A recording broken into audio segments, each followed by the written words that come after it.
untuk permulaan mukadimah pada malam ini. Silakan Ustaz. Baik, Assalamualaikum warahmatullahi wabarakatuh. A'udzubillahi samii'il 'aliim minasyaitonir rajim. Bismillahirrahmanirrahim. Alhamdulillah. Alhamdulillahi rabbil alamin wa bihi nasta'in 'ala umurid dunya waddin. Qalu subhanaka la 'ilma lana illa ma 'allamtana innaka antal alimul hakim. Rabbi shrah li sadri wa yassir li amri wahlul 'uqdatam min lisani yafqahu qawli, amma ba'd. Yang dirahmati lagi kita kasihi Al-Fadilatul Syekh Da'i Ahmad selaku moderator. Yang dirahmati lagi sekali kepada yang kita kasihi Al-Fadilatul Syekh Murabi Ummah kita, Datuk Ustaz Kazim Elias, sahabat lama, dan juga kepada yang di belakang tabir sentiasa istiqamah menjana vaksin akhirah.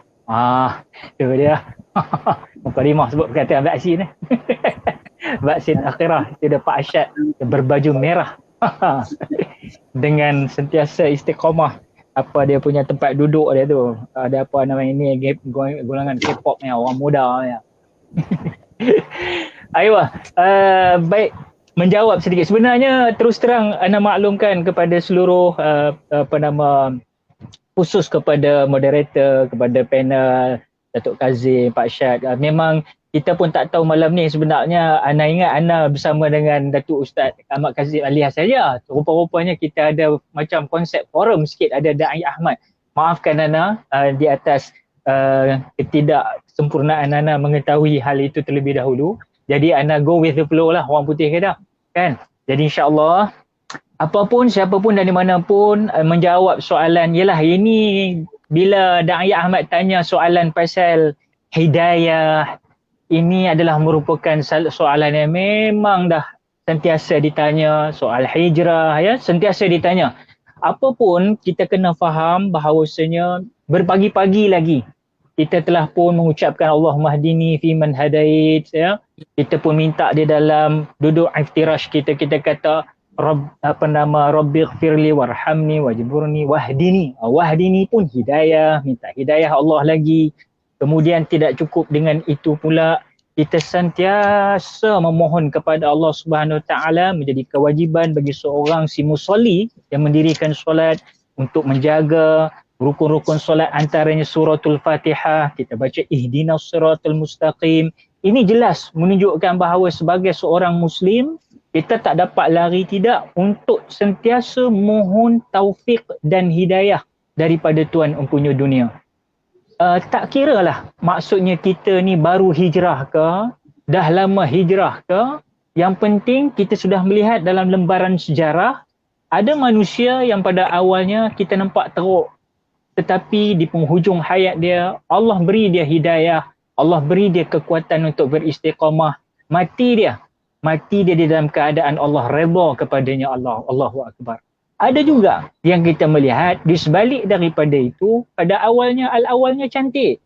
Al-awalnya mungkin daripada sekolah-sekolah agama. Mohon maaf saya, ya, ini lebaran yang tidak boleh kita tutupi dan memang wujud dalam lebaran sejarah bahawasanya tidaklah kita katakan bahawa orang yang di awalnya itu mendapat pendidikan yang baik. Tetapi di pengakhirannya, kalau mengikut analogi dan kronologinya, sudah tentulah dia berakhir dalam keadaan baik kerana dia sudah awal dididik dengan kalimah-kalimah yang baik, pesanan-pesanan yang baik, syariat-syariat yang baik, syiar-syiar yang baik. Namun di sana kita kena faham, dunia ini adalah pentas ujian. Jadi ujian itu bermula daripada kita akil lagi balik. Nama aku Akil. Yang menonton semua dah akil balik belakang dah. Jadi yang akil balik ni, dia dah boleh berfikir dengan waras, dia dah mumayyiz, dah mukallaf, maka tertanggunglah zimah ke atas dia. Ketika itu baru start. Ini seolah-olah ketika Nabi SAW berdiri di atas bukit yang dia jabal, yang mana kita melihat bagaimana ketika itu di Bukit Safa, ya, di Bukit Safa. Ketika itu bagaimana Nabi habaq mai kepada seluruh musyrikin Mekah, termasuklah pak-pak saudara dia, termasuklah kepada kaum kerabat dia. Yang menyatakan wa anzir ashir, mengatakan bagi tahulah kepada orang yang hampir dengan kau yang Muhammad. Ini benda dia. Bila kita start aja di situ seolah-olah kita tak akal lagi balik, tertanggung hukum hakam ke atas kita, ketika itu startlah journey kita sebagai seorang yang adakah kita ini beristiqamah sehingga akhirnya Allah pelihara kita, ataupun kita mati di dalam keadaan bisu'il khotimah, na'udzubillah min dzalik. Jadi itu sebagai kata orang, semua orang faham. Itu base dia, itu foundation dia. Namun kita kena faham beginilah. Ana rasa apa yang kita nampak, kita dulu duduk di alam roh. Kita duduk di dalam syurga. Kita kena ingat yang semua penonton ni asal semua dari syurga. Tak kisah siapa pun, semua tahu kita asal daripada syurga. Sebab itu Allah Ta'ala kata, kita lahir ni fitrah, kita ni bersih. Maka terpulang kepada ibu dan ayah atau penjaga dia, nak tengok dia, nak catkan dia, nak didik dia sama ada jadi biru, coklat, kuning, hijau, oranye. Semuanya Allah bagi kepada akal fikir dan kemampuan kita yang Allah telah beri kepada kita ni di atas dunia. Jadi maknanya, kita asal daripada alam roh. Alam roh kita tak ingat. Masuk pula kita ke dalam alam rahim. Untuk makluman semua, kebetulan saya nak bagi tahu juga kepada Datuk Kazim. Datuk Kazim pun tak tahu. Datuk dah bercucu ke Datuk? Dah. Oh, Masya Allah. Awal lah, Masya Allah. Ana baru bulan 11 ni, Insya Allah. Itu pun nak habaq bukan apa. Nak habaq juga doa daripada tuan-tuan perempuan yang menonton beribu malam ni. Insya Allah mudah-mudahan. Kita diuji lah. Because anak-anak ni baru masuk dekat minggu depan 8 bulan. Tetapi 3 hari lepas beliau diuji dengan COVID-19 dalam keadaan ada menanggung kandungan. Jadi memanglah kalau kita dengar tu, memang kita dengar tu seriau. Orang kata seriau kan. Sebab benda-benda yang kita tak nampak, makhluk yang Allah Ta'ala izinkan berupa virus ini, kita faham ianya wujud dan ia merupakan makhluk Allah juga. Tetapi kita tahu hebat makhluk Allah atau hebat Allah Subhanahu Ta'ala. Itu kita kena pegang itu dulu. Jadi Ana pegang, Ana mendengar tadi kalam daripada Datuk Kazim tadi sendiri menyatakan, cerdik tak mana pun kita ni, cerdik macam mana pun kita ni, kita orang Perak, bila tengok muka Ustaz Kazim ni, cakap Perak lah awak. Teringatlah Yeh Sekupang, teringat apa Yah. Yah yang bergulit-gulit. Kan? Jadi ceritanya, teringat kita katakan bahawa ramai yang kadang-kadang dia dalam ikhtiar dan usaha itu, tapi dalam keadaan pernyataan dia menyatakan kita kena ikhtiar, kita kena usaha, betul. Tetapi 1400 lebih tahun dulu dah Nabi bagi tahu kita. Berdasarkan Al-Quran dan Hadis, termasuklah ayat yang dibacakan oleh Datuk sebentar tadi, jelas yang kita nyatakan bahawasanya prioriti utama kita sebagai umat Islam ialah menjaga akidatul tauhid dulu. Dalam kita berdepan apa juga wabak, namalah nama ikhtiar apa pun kita buat. Apalah kamu sebut sebagaimana SOP, kamu sebutlah vaksinisasi. Baik kita letak itu sebagai akhlak atas dasar alam dunia ini, atas dasar ilmu makhluk, tetapi kamu jangan lupa bahawasanya aqidatul tauhid ini perlu dipelihara supaya kita tidak berlaku syirik membelakangi ayat-ayat Allah sebagaimana yang Datuk Kazim kata tadi. Jadi itu penting. Jadi saya bila mungkin orang kata, tak apalah Ustaz. Tak apa Ustaz, tak rasa. Kami dah rasa dah ke hospital ni berderet masuk. Dia kata, tak, Ana dah rasa dah macam mana perasaan seorang ayah apabila seorang anak ada kandungan diuji dalam keadaan menghadapi COVID-19. Ana habaq mai tiap-tiap setengah jam, tiap-tiap mungkin dalam beberapa jam saya akan hubungi. Ana akan hubungi anak-anak ini. Duk bagi tahu selalu, bagi kalam kalimatun thayyibah. Ana kata insya-Allah benda ni sama aja virus, cuma dia agak kuat. Dia kuat dan merupakan satu wabak yang sampai sekarang rupanya dah disebut sebagai endemik rupa-rupanya. Endemik, rupanya kita tak tahu pula boleh diisytiharkan sebagai endemik. Sedangkan sebelum ini berbagai penguatkuasaan telah dilakukan. Saman orang itu, saman orang ini. Lah kita katakan kita terpaksa duduk bersama dengan virus ini. Makanya, apapun, siapapun, kita nak habaq bahawa peganglah sungguh-sungguh. Cerdik mana pun tahap kita, saintis dunia, ilmu kedoktoran dunia macam mana pun, mereka jadi buntu dalam menghadapi wabak ini. Ini kita kena faham, ini sebagai suatu wakil, hakikat yang perlu kita depani. Sebab itu saya bersetuju apabila viral Datuk Kazim duk kata hari tu bahawasanya kalau kita dah try macam-macam, bukan tak try pun, patuh dah, cuba try balik pula kepada Al-Quran dan Sunnah. Cumanya kita harapkan banyak lagi suara-suara para amilin, ulama amilin ni tampil untuk sama-sama mendepani dan mengimbangi supaya akidah, saya fikirkan akidah kita ini tidak cacat. Tidak ada terjadi gejala riddah, yakni mula-mula untuk pemecahan akidah yang sebenar. Disebabkan cabaran kita berhadapan dengan wabak pandemik dan sekarang itulah menjadi endemik. Baik, minta maaf saya terus itu tengah semangat pasal Datuk tadi dia bagi ayat tu tadi saya tak boleh tahan. Jadi saya nak balik mengenai apa yang kita katakan hidayah tadi. Pandemik atau endemik ini juga adalah merupakan salah satu hidayah daripada Allah SWT. Kita perlu atur. Manusia ni kadang-kadang bagi Quran dia tak berapa nak dengar. Depa kata siapa meninggal malam ni. Bila dia dengar bunyi Bismillahirrahmanirrahim. Alhamdulillahi Rabbil Alamin. Itu tak apa lagi. Al-Fatihah katanya. Al-Fatihah. Kata orang Perak. Al-Fatihah. Tak apa. Tapi kalau Yasin wal Quranil Hakim. Siapa pula meninggal tu katanya. Ini dulu yang kami depan ni. Ustaz-ustaz awal-awal dulu. Inilah dulu. Bila baca Yasin aja orang meninggal. Yasinnya orang meninggal. Walhal itu adalah kalam Allah yang qadim. Tapi apa yang kita katakan bahawasanya Quran merupakan hidayah. Quran itu sendiri adalah petunjuk. Termasuklah anak nak relatekan dengan endemik ini. Bila baca Quran, kadang-kadang kita tak sedar yang itu petunjuk. Sebab itu dituntut baca Quran. Sebab itu bukan sahaja dituntut baca Quran, tetapi hendaklah kamu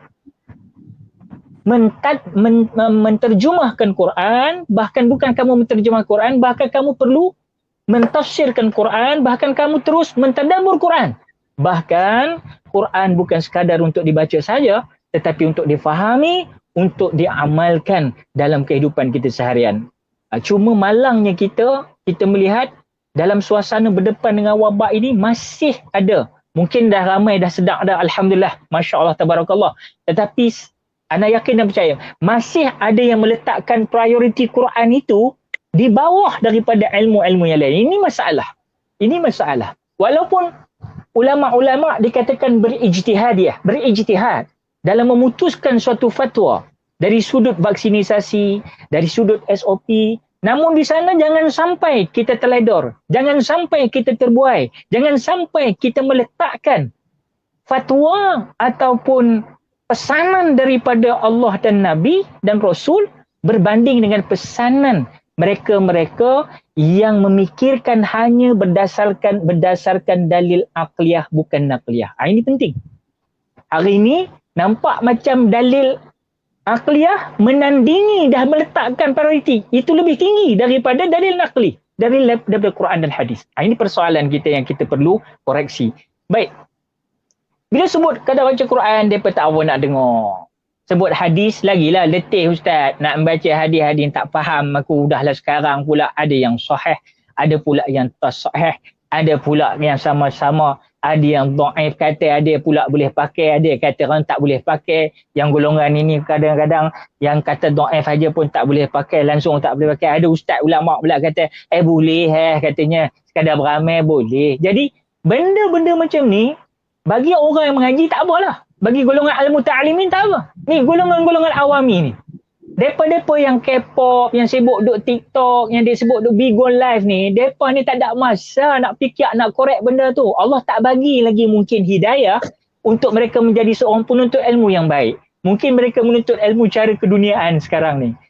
Ambil-ambil. Itu sebab setuju jugalah Ana ni sebenarnya bila ada ustaz-ustaz yang cuba-cubalah, bila cuba-cuba untuk buat TikTok, buat Bigo ni, sekadar untuk kata orang jangan sampai budak-budak ni leka terus hanyut dengan konten-konten yang mengarut. Bagus juga, bukan tak bagus. Cuma tak lebih daripada artis K-pop lah ustaz tu bila duduk dalam tu, itu je lah.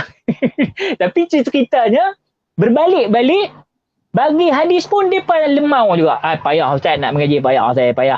Al-Quran memang tak boleh ustaz. Saya pun duk abatas saja sampai sekarang duk saja. Tak boleh belakang. tuan-tuan, puan-puan, ma'asyarul muslimin musnarahullah. Kadang-kadang hidayah datang melalui cara yang dibawa oleh Hasan bin Thabit, sahabat Nabi SAW.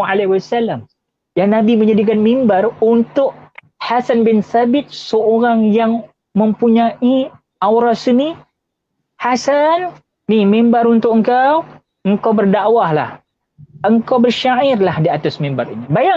Bayangkan pengiktirafan Rasulullah SAW bukan hanya sudah tentu pada kalamullah yang qadim, bukan hanya daripada dustur namanya hadis, sunnah, tetapi Rasulullah dalam berdakwah ni, dia tak tinggal golongan-golongan yang suka pada golongan sini. Ana cakap ni bukan apa, sebab penonton-penonton sekarang berdepan dengan dua insan yang memang dalam ceramah akan menyanyi selalu. Dulu saya dengan Ustaz Kazim ni, apa yang kami tak kena? Tanya Datuk sendiri. Sejarah kami mula-mula ceramah di Ipoh ni, 2 orang aja yang menyanyi ni sebenarnya. Cuma Datuk Ustaz Kazim ni dia nyanyi lagu Piramli lah, biasa lah, standard lah Piramli, lagu El Jawahir kan. Saya pun minat.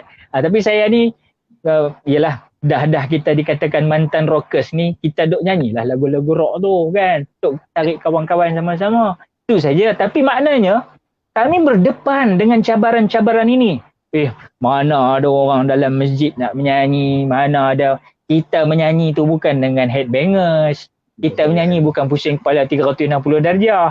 Kita menyanyi sekadar memasukkan elemen seni tu, yang mana yang maksud ana tadi, hidayah tadi, cerita soalan PU Da'i Ahmad tadi, iaitu kadang-kadang Quran dia pun tak dengar, hadis dia pun lemau, bagi lagu air segar pula, bagi lagu dia pun segar.